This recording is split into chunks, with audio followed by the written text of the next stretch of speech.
Paano ka i-recommend ni Facebook? Kapag naintindihan mo to, magiging madali ang pag-content mo. Disclaimer lang, hindi ako social media marketing expert. Ang mga sasabihin ko sa video na ito ay mga information na natutunan ko along the way mula sa mga online business coaches na napanood ko noon.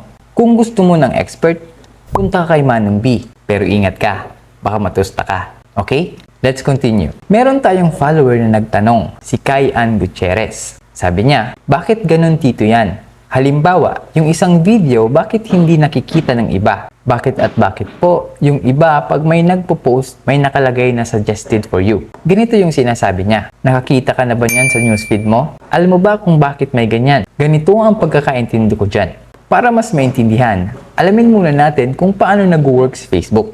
Facebook ay pinatatakbo ng isang program na kung tawagin ay algorithm. Ito yung nag-aaral sa mga preferred contents at interest ng users base sa mga activities na ginagawa nila sa platform. Sa madaling salita, parang merong CCTV camera na nakamasid sa'yo tuwing gumagamit ka ng Facebook. Pinag-aaralan ka. To prove my point, gawin mo to.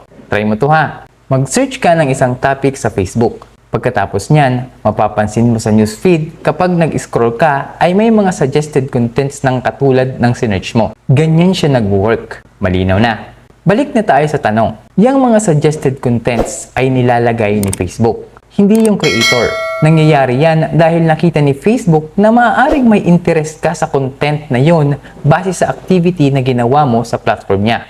Gets? So, as a content creator, paano mo ito magagamit? Gawin mong targeted ang contents mo sa target audience mo. Ipaalam mo kay Facebook kung ano yung content na ginagawa mo. Pwedeng sa pamamagitan ng description, hashtag, title, at syempre yung video at marami pang iba. The more na specific ang mga contents mo, the more na mas makikilala yan ni Facebook at ire-recommend sa audience na posibleng may interest dyan. Kaya kung mapapansin mo, lahat ng contents ko ay may kinalaman sa content creation. Mga how-tos, problem-solving contents para sa creators, at motivation and inspirational contents. Naging malinaw ba? Kung may gusto kang idagdag sa pagkakaintindi mo tungkol dito, pwede kang mag-comment sa baba. Okay? Natulungan ba kita? Follow for more.